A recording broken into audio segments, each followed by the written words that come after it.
Hello tout le monde, j'espère que vous allez bien. On se retrouve pour une nouvelle vidéo de découverte de produits et aujourd'hui il s'agit du MyCook Next de la marque Taurus.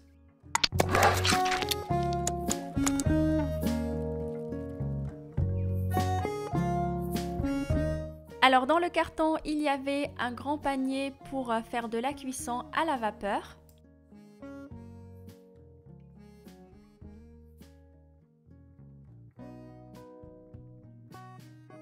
Un fouet, un petit panier vapeur qui va à l'intérieur de la cuve et il est en inox, le couteau qu'on vient installer à l'intérieur de la cuve et parmi tous les robots que j'ai pu tester, ce système est le plus facile à mettre en place. La capacité utile est de 2,5 litres, le couvercle,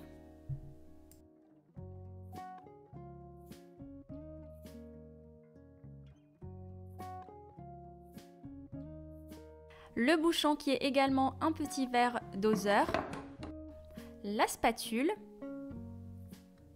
et avec la spatule on peut mettre en place ou sortir le petit panier vapeur qui va à l'intérieur de la cuve. Là on a le cyclomoteur et c'est ici qu'on vient installer le bol. Ça c'est un couvercle anti-éclaboussure pour certaines recettes quand on n'utilise pas le bouchon.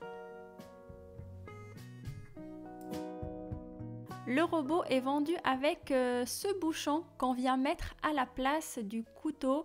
Comme ça, si vous avez besoin de faire une recette où les aliments doivent rester complètement entiers, parce que quand il y a le couteau, forcément lors de la cuisson, ça tourne, même à vitesse minimale, ça peut couper un petit peu.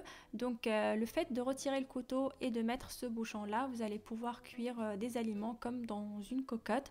Donc rien ne sera abîmé, coupé, ni quoi que ce soit. Donc il s'installe comme le couteau, on l'emboîte donc dans l'emplacement et on vient le fermer avec le fermoir.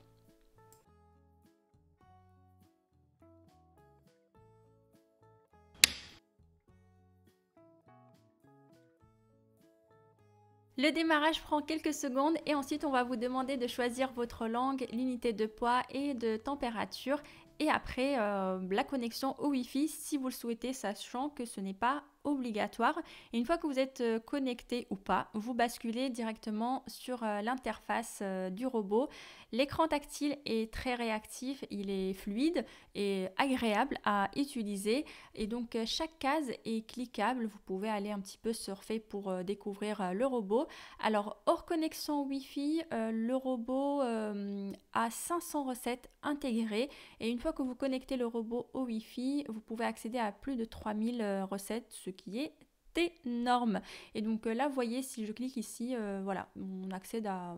On peut aller dans chaque case, cliquer et voir ce qu'il y a à l'intérieur, sachant que vous pouvez configurer un petit peu votre interface. Vous appuyez un peu longuement sur, par exemple, un icône et vous pouvez le déplacer pour un petit peu configurer votre écran. Et c'est un peu comme un... En fait, je sais pas comment on peut dire ça. C'est un petit joujou parce que... Vous pouvez accéder à discuter avec d'autres utilisateurs via votre interface. Il y a des gens qui peuvent s'abonner à vous, vous pouvez vous abonner à d'autres personnes, échanger, etc. Donc c'est assez rigolo, c'est un peu comme un réseau social de cuisine dans votre robot. En bas de l'écran, vous pouvez sélectionner Accueil, aller dans la section Recherche, le mode manuel, le livre de recettes, configuration et votre profil. On peut utiliser le robot en mode guidé ou en mode manuel.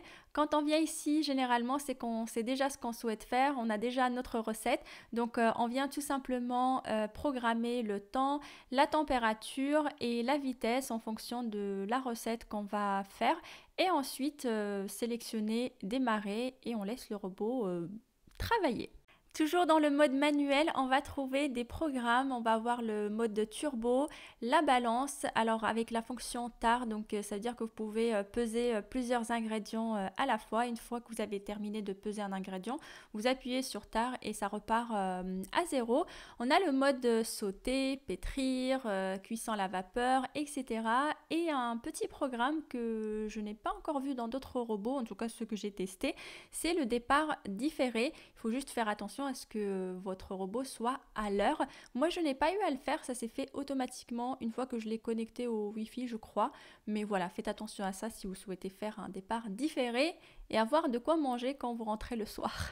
Pour trouver des recettes, on peut aller dans la section Explorer les recettes et là, ils ont vraiment amélioré la visibilité comparé au MyCook Touch. Je trouvais que c'était déjà bien sur le MyCook Touch, mais là, c'est un niveau vraiment très supérieur.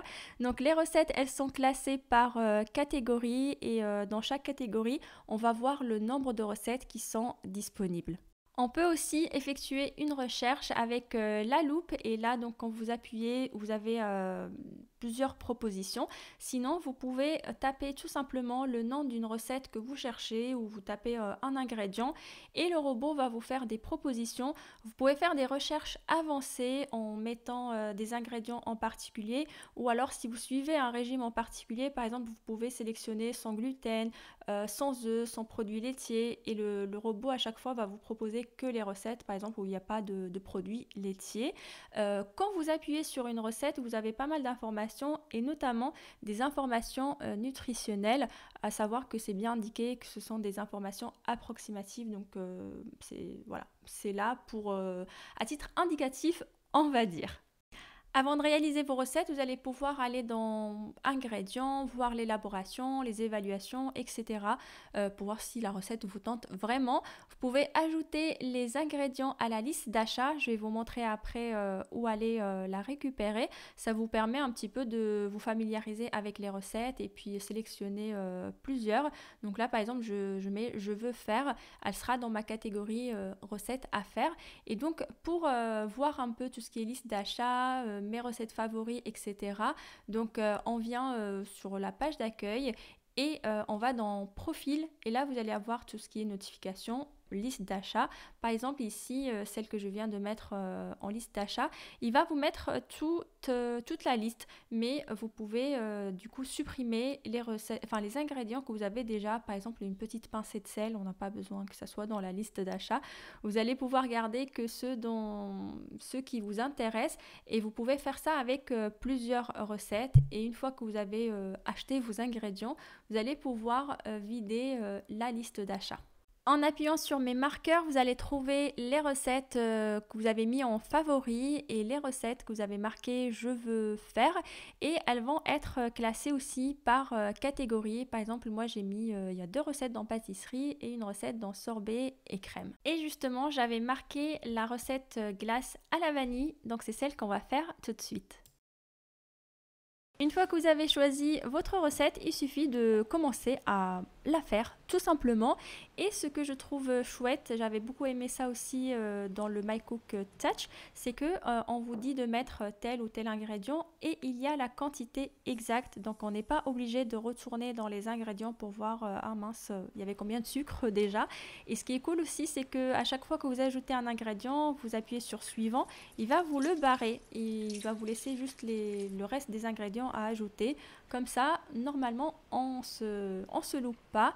Et voilà, après, il suffit juste de suivre tout ce qu'il y a à faire. Et on appuie à chaque fois pour valider l'étape d'après. Et donc là, en fait, à la place du verre doseur, je vais mettre le petit couvercle anti-éclaboussure. Je trouve ça aussi plutôt pas mal parce que pour certaines recettes, des fois, ça va dans tous les sens. Donc ce petit couvercle, je dirais que c'est un plus dans ce genre de robot. Quand l'étape est terminée, vous avez un message pour dire que l'étape est terminée et on vous prévient aussi qu'il va y avoir le système de refroidissement qui va se mettre en place et que ça peut prendre quelques secondes ou quelques minutes en fonction de l'utilisation du robot. Et donc après, juste vous acceptez et vous continuez les étapes d'après, tout simplement s'il y a d'autres étapes. Là pour la glace, c'était déjà terminé, donc il faut mettre au congélateur et avant de le servir, c'est indiqué qu'il faut l'émulsionner un petit peu. Donc les ingrédients sont bien mélangés. Par contre pour cette recette, alors moi j'ai laissé complètement durcir et après je l'ai émulsionné et donc en fait il y a eu la création de cristaux d'eau et ça c'est un peu le problème avec les glaces maison. Le truc c'est que il faut les mettre au congélateur, les laisser durcir un petit peu et il faut les émulsionner 2 ou 3 fois pour éviter justement la création de ces cristaux d'eau.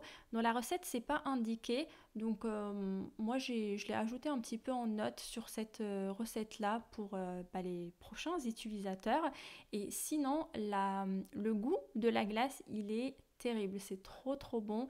Et moi ce que j'aime quand je fais ce genre de glace à la maison, c'est toujours d'ajouter des copeaux de chocolat ou des noix de pécan, c'est mes préférés. Ou alors si quand j'ai les deux, c'est noix de pécan et chocolat. Dites-moi vous comment vous aimez vos crèmes glacées à la maison.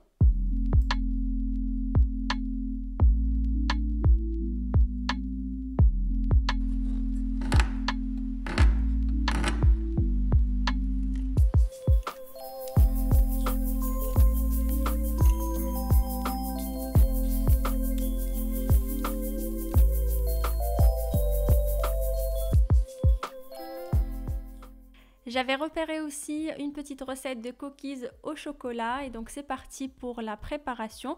J'ai respecté tous les ingrédients sauf pour le sucre. J'ai beaucoup diminué parce que je trouvais qu'il y avait trop de sucre et j'ai bien fait parce que déjà je trouvais que c'était sucré. À savoir que moi à la base j'utilise très très peu de sucre donc j'ai l'habitude de manger moins sucré. Peut-être que vous aurez besoin de mettre toute la quantité pour que ça soit assez sucré pour vous. Donc n'hésitez pas à goûter la pâte pour voir si elle est assez sucrée ou pas. Et surtout que la pâte des cookies en général, je ne sais pas vous, mais moi j'aime la manger froide. Enfin pas froide, pas encore cuite. Donc bon, bref, rien de particulier. Franchement, les étapes se suivent sans aucun problème. Il n'y a aucune difficulté à suivre les étapes qui sont indiquées et ça va assez vite. Et là, franchement, on a une très très belle pâte. Donc à la fin, il faut ajouter des pépites de chocolat et ensuite façonner les cookies. Alors il est indiqué de diviser la pâte, de peser 50 grammes, donc ça fait quand même des cookies de gros cookies. Moi ce que je vous conseille de faire, c'est que j'ai remarqué que ça s'étalait pas beaucoup, donc quand vous formez votre boule, n'hésitez pas à l'aplatir un petit peu, sinon vous allez avoir des cookies qui sont bien gonflés. En soi, c'est pas du tout grave. Moi, j'aime bien parce qu'en plus, ça a craquelé un peu sur le dessus après la cuisson. J'aime bien. Ça m'a rappelé la recette des riba que nous, on fait au Maroc. Quoi qu'il en soit, le goût était génial. Et en plus, j'étais très généreuse dans le chocolat. Déjà, je crois qu'il y avait 120 grammes et moi, j'ai mis un peu plus. Mais ça, c'est mon petit péché. Oh là là, j'ai plus le... J'ai parlé de riba du Maroc et l'accent est revenu. Donc le chocolat est mon péché mignon, j'en mets partout et en grosse quantité. Je vais marquer cette recette dans mes favoris parce que c'était super bon. Je vais faire une cuisson à la vapeur en utilisant le mode cuisson vapeur. Donc il faut aller dans mode manuel. Dans un premier temps, je vais utiliser le mode balance pour peser l'eau. Il faut mettre environ 750 grammes pour tout ce qui est cuisson à la vapeur. Et ensuite, on sélectionne le mode cuisson vapeur et c'est parti. Donc pour ce mode-là, on a besoin d'indiquer uniquement le temps. Le reste est déjà préenregistré par le robot. Donc là, c'était pour cuire des feuilles de mauve. Je vous avais fait des stories sur ça. Et si la recette vous intéresse, je vais essayer de vous la publier très très vite, soit sur le site, soit lors d'une petite vidéo. Donc c'est la recette de la bakola marocaine. Si vous téléchargez l'application MyCook sur votre smartphone, vous allez avoir accès à différentes possibilités comme quand vous êtes sur le robot, mais le plus c'est de pouvoir planifier vos recettes. Par exemple, vous allez dans rechercher ou recettes, vous surfez, vous voyez celle qui vous donne envie et vous allez pouvoir donc sélectionner recette après recette. Et quand vous entrez à l'intérieur d'une recette par exemple, vous allez pouvoir la mettre dans vos favoris, je veux faire, ou alors dans planificateur. Quand vous appuyez sur planificateur, ça vous bascule sur l'agenda et là vous allez pouvoir la mettre dans la catégorie petit déjeuner, déjeuner ou dîner. Donc il suffit d'appuyer sur le petit plus, d'accepter ça y est, c'est fait. Donc vous allez pouvoir programmer comme ça toute votre semaine ou mois avec les recettes qui vous font envie. Et vous allez pouvoir aussi envoyer la recette à MyCook. Donc vous appuyez, soit si c'est pas allumé, l'application va vous demander donc d'allumer le robot. Sinon quand c'est allumé, là vous voyez, ça vient directement, ça a pris quelques petites secondes. Et donc il suffit après d'accepter ou d'appuyer sur suivant et vous accédez à la recette et vous allez pouvoir l'élaborer en suivant les étapes.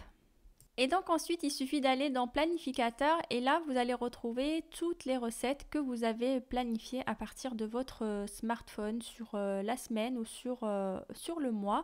Et ensuite, il suffit juste d'appuyer sur chaque recette et le robot va vous basculer dans la fiche recette et vous pouvez suivre les instructions, enfin regarder les ingrédients, etc. et suivre les instructions. Et une petite information pour la route, quand votre robot est en veille, il suffit d'appuyer comme ça légèrement, juste de poser votre main sur le haut et il va se rallumer. Et voilà, j'espère que cette nouvelle vidéo de découverte de produits vous aura plu. N'hésitez pas à me dire ce que vous en pensez dans les commentaires. En ce qui me concerne, je vais continuer à l'utiliser pour bien creuser un peu tout ce qu'il peut faire, voir un peu ses capacités, comment il dure dans le temps. Donc si vous avez... j'essaie de vous dire un petit peu le maximum de choses, mais ce n'est jamais évident de tout dire dans une vidéo. Donc sur l'article que je vais mettre sur le site, je vais essayer de mettre le maximum d'informations. Et bien sûr, si vous avez des questions, n'hésitez pas à me les poser dans les commentaires. J'hésiterai pas à répondre. Et je vous dis à très vite pour une prochaine vidéo.